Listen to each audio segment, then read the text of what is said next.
Hello everyone, welcome back to my YouTube channel. दोस्तों, उम्मीद करती हूँ आप सभी बहुत अच्छे होंगे और अपनी पढ़ाई में व्यस्त होंगे। तो आज हम लोग एमसीक्यू सीरीज में पॉलिटी के अध्याय 3 राज्य एवं संघ राज्य क्षेत्र के एमसीक्यू क्वेश्चन देखने वाले हैं, जो कि बहुत इंपॉर्टेंट है, जैसा आप सभी जानते हैं।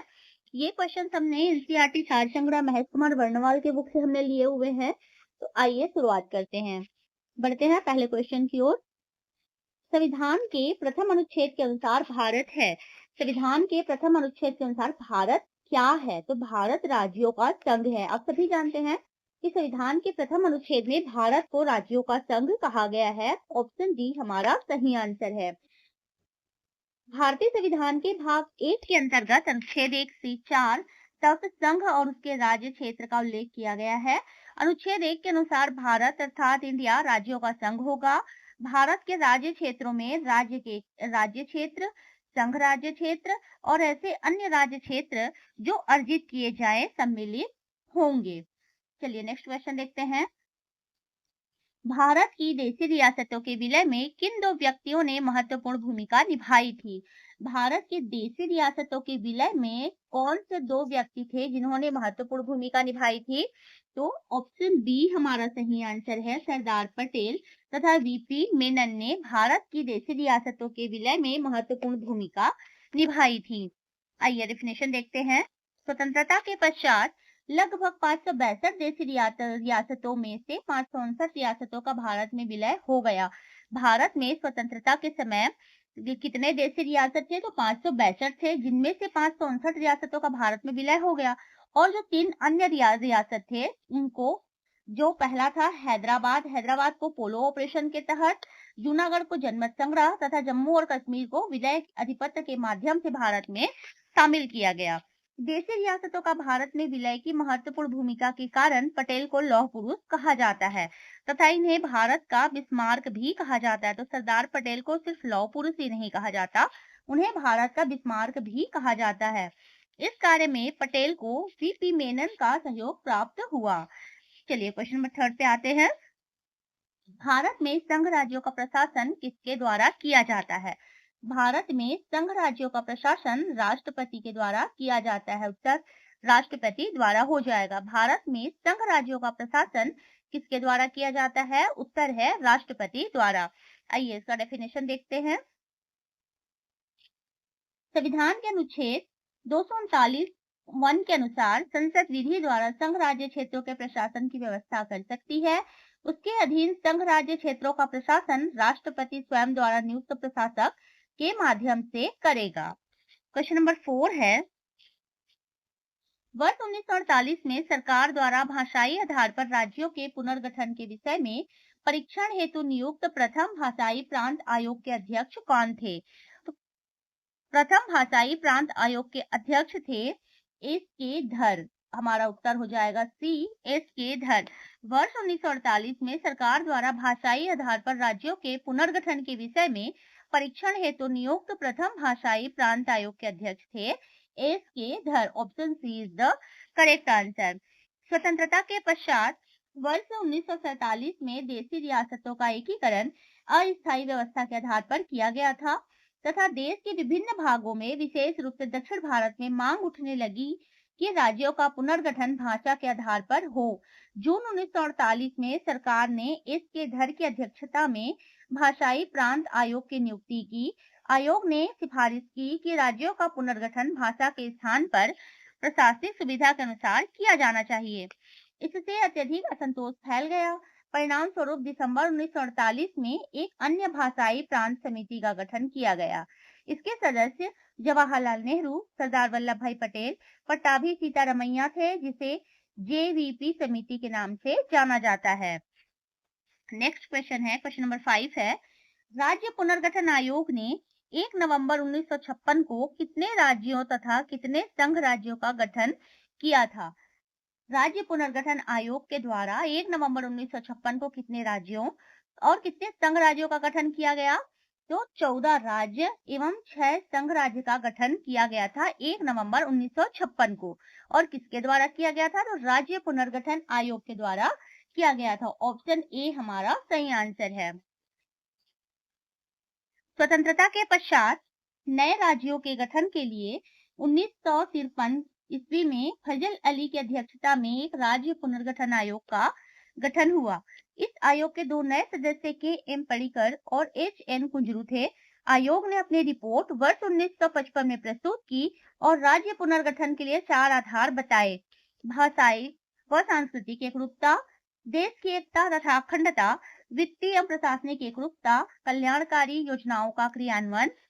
आयोग की अनुशंसाओं के आधार पर 7वें संविधान संशोधन अधिनियम 1956 के द्वारा राज्य पुनर्गठन योजनाओं को क्रियान्वित किया गया। परिणाम स्वरूप 1 नवंबर 1956 को 14 राज्यों एवं 6 केंद्र शासित प्रदेशों का गठन किया गया। अगला क्वेश्चन है क्वेश्चन नंबर 6, नए राज्य के गठन की शक्ति किसमें निहित होती है? नए राज्य के गठन की शक्ति किसमें निहित है? नया राज्य जब गठन होता है तो नए राज्य के गठन की शक्ति किसमें निहित होती है? संसद में। उत्तर हमारा हो जाएगा संसद। नए राज्य के गठन की शक्ति संसद में निहित होती है।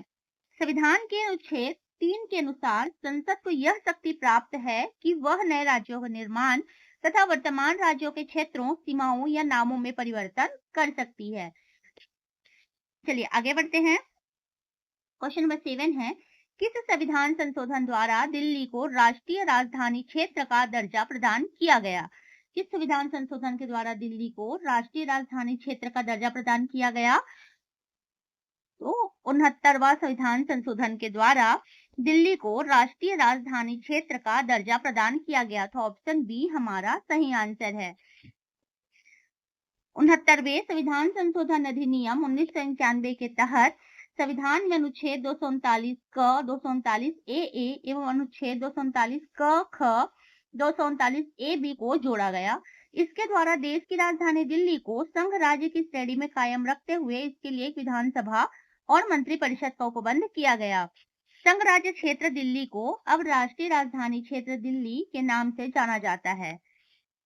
छत्तीसगढ़ राज्य की स्थापना कब हुई? छत्तीसगढ़ राज्य की स्थापना कब हुई थी? छत्तीसगढ़ राज्य की स्थापना 1 नवंबर 2000 को हुई थी। छत्तीसगढ़ राज्य की स्थापना 1 नवंबर 2000 को हुई थी। और छत्तीसगढ़ का मातृ राज्य कौन सा है? तो मध्य प्रदेश छत्तीसगढ़ का मातृ राज्य है। छत्तीसगढ़ राज्य की स्थापना 1 नवंबर 2000 को मध्य प्रदेश राज्य के दक्षिण पूर्व भाग को पृथक करके की गई। चलिए आगे बढ़ते हैं। क्वेश्चन नंबर 9 पे आते हैं। भारत में कितने संघ शासित प्रदेश हैं? भारत में कितने संघ शासित प्रदेश हैं? तो 8 संघ शासित प्रदेश हैं। भारत में वर्तमान में 8 संघ शासित प्रदेश हैं।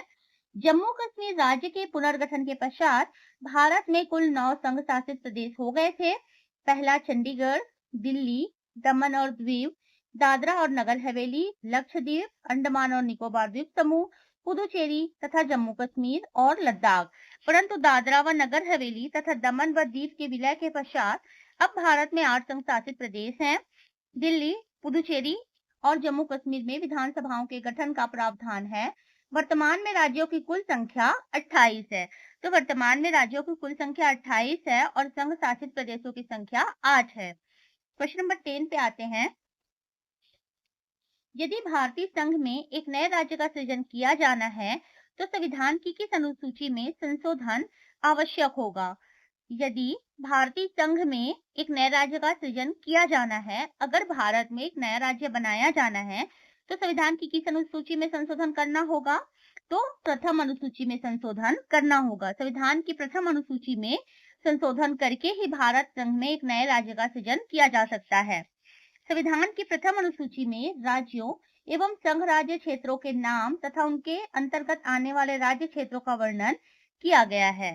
क्वेश्चन नंबर 11 है, निम्नलिखित में से कौन एक भारत संघ का सहयोगी राज्य था जिसे बाद में भारतीय संघ का पूर्ण राज्य बनाया गया? कौन सा एक भारत संघ का सहयोगी राज्य था जिसे बाद में भारतीय संघ का पूर्ण राज्य बनाया गया? तो ऑप्शन बी हमारा सही उत्तर है सिक्किम। सिक्किम भारत संघ का सहयोगी राज्य था जिसे बाद में भारतीय संघ का पूर्ण राज्य बनाया गया। ऑप्शन बी हमारा सही आंसर है। वर्ष 1947 में भारत द्वारा सिक्किम को संरक्षित राज्य का दर्जा दिया गया तथा सिक्किम के विदेशी, राजनीतिक एवं संचार संबंधी विषय भारत सरकार को सौंप दिए गए। 35वें संविधान संशोधन अधिनियम 1974 के द्वारा सिक्किम को संरक्षित राज्य का दर्जा समाप्त करके उसे सहयोगी राज्य के रूप में शामिल किया गया। 36वें संविधान संशोधन अधिनियम 1975 द्वारा सिक्किम को पूर्ण राज्य का दर्जा प्रदान करते हुए भारत के 22वें राज्य के रूप में संविधान की प्रथम अनुसूची में सम्मिलित किया गया। क्वेश्चन नंबर 12 है, एक नया राज्य बनाने में संवैधानिक संशोधन के लिए किस प्रकार का बहुमत चाहिए? उत्तर है साधारण बहुमत। एक नया राज्य बनाने में संवैधानिक संशोधन के लिए किस प्रकार का बहुमत चाहिए? तो साधारण बहुमत चाहिए होता है। आइए इसका डेफिनेशन देखते हैं। संसद साधारण बहुमत से किसी नए राज्य का गठन तथा वर्तमान राज्य के क्षेत्रों, सीमाओं या नामों में परिवर्तन कर सकती है, परंतु इसके लिए संबंधित विधेयक राष्ट्रपति की सिफारिश से ही संसद में प्रस्तुत किया जाएगा। संसद द्वारा अनुच्छेद 2 अथवा अनुच्छेद 3 के अंतर्गत बनाई गई विधि अनुच्छेद 368 के अंतर्गत संविधान में संशोधन करने वाली विधि नहीं समझी जाएगी, किंतु सर्वोच्च न्यायालय ने बेरोबारी मामले में कहा था कि यदि किसी राज्य या उसके भूभाग को किसी विदेशी राज्य को हस्तांतरित किया जाता है तो संसद साधारण बहुमत के द्वारा ऐसा नहीं कर सकती है। इसके लिए अनुच्छेद 368 के अंतर्गत संविधान में संशोधन करना होगा। क्वेश्चन नंबर 13 है, भारतीय संघ के अंतर्गत किसी राज्य को शामिल करने की शक्ति किसे प्राप्त है? भारतीय संघ के अंतर्गत किसी राज्य को शामिल करने की शक्ति किसे प्राप्त होती है? तो संसद को प्राप्त होती है। भारतीय संघ के अंतर्गत किसी राज्य को शामिल करने की शक्ति संसद को प्राप्त होती है। भारतीय संघ में किसी राज्य को शामिल करने की शक्ति संसद को प्राप्त है।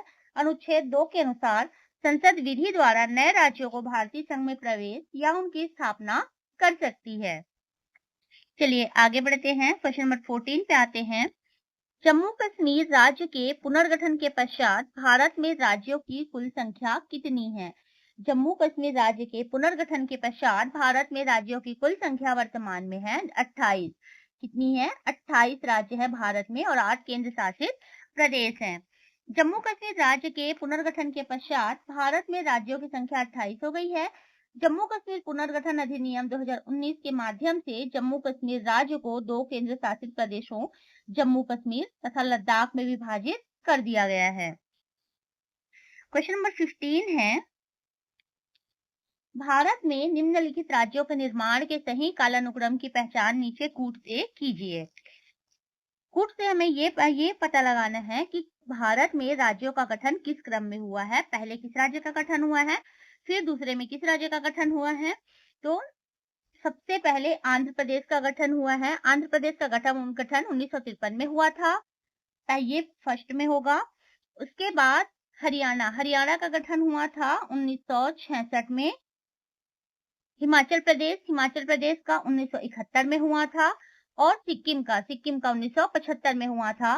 तो पहला, तीसरा, दूसरा और चौथा ऑप्शन बी हमारा सही आंसर हो जाएगा। आंध्र प्रदेश का गठन 1953 में हुआ था, 1953, और फिर उसके बाद हरियाणा का गठन 1966 में किया गया था, 1966। हिमाचल प्रदेश का गठन 1971 में हुआ था और सिक्किम का गठन हुआ था 1975 में। इसके हिसाब से हमारा ऑप्शन बी सही आंसर हो जाएगा। ये पहला हो गया, दूसरा, तीसरा और चौथा। ऑप्शन बी हमारा सही आंसर है। आइए बढ़ते हैं इसके डेफिनेशन की ओर। भारत में राज्यों के गठन का क्रम निम्नवत है। आंध्र प्रदेश 1 अक्टूबर 1953, हरियाणा 1 नवंबर 1966, हिमाचल प्रदेश 25 जनवरी 1971 तथा सिक्किम 16 मई 1975। क्वेश्चन नंबर 16 है, निम्नलिखित राज्यों की स्थापना का सही आरोही क्रम है। निम्नलिखित राज्यों की स्थापना का सही आरोही क्रम है। आरोही क्रम में जमाना है। ऑप्शन ए हमारा सही हो जाएगा। नागालैंड, मेघालय, सिक्किम तथा अरुणाचल प्रदेश। नागालैंड का स्थापना वर्ष है 1963, मेघालय का है 1972, सिक्किम का है 1975 और अरुणाचल प्रदेश का 1987। ऑप्शन ए हमारा सही आंसर हो जाएगा।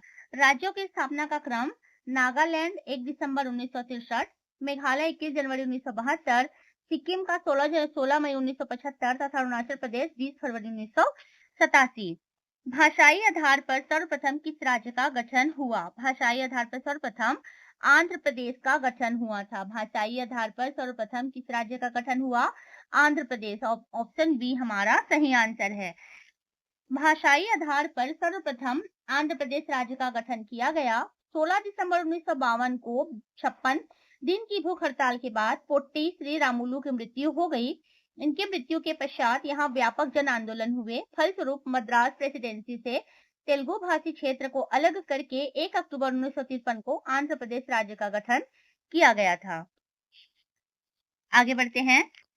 क्वेश्चन नंबर 18 और इस वीडियो का लास्ट क्वेश्चन है, लोकसभा में संघ राज्य क्षेत्रों के लिए कितनी सीटें आरक्षित हैं? लोकसभा में संघ राज्य क्षेत्रों के लिए 20 सीटें आरक्षित है। ऑप्शन ए हमारा सही उत्तर हो जाएगा। लोकसभा में संघ राज्य क्षेत्रों के लिए कितनी सीटें आरक्षित है? तो 20 सीटें आरक्षित है।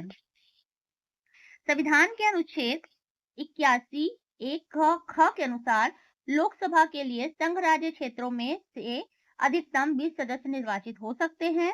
वर्तमान में संघ राज्य क्षेत्रों की लोकसभा सीटों की संख्या 19। दिल्ली 7, अंडमान निकोबार द्वीप समूह 1, चंडीगढ़ 1, दादरा व नगर हवेली तथा दमन व दीव 2, लक्षद्वीप 1, पुदुचेरी 1, जम्मू कश्मीर 5 तथा लद्दाख 1 है। जबकि राज्यसभा के लिए संघ राज्य क्षेत्रों से 8 सदस्यों के निर्वाचन का प्रावधान है। दिल्ली से 3, पुदुचेरी से 1 और जम्मू कश्मीर से 4। तो दोस्तों इस वीडियो में इतना ही। मिलते हैं नेक्स्ट वीडियो में नए टॉपिक के साथ। अगर आपको हमारा ये वीडियो पसंद आए तो वीडियो को लाइक कीजिएगा और हमारे चैनल को सब्सक्राइब कीजिएगा। और अगर आपको पीडीएफ चाहिए तो कमेंट बॉक्स में कमेंट कीजिएगा, मैं टेलीग्राम चैनल पर पीडीएफ डाल दूंगी। तो मिलते हैं नेक्स्ट वीडियो में, तब तक के लिए धन्यवाद।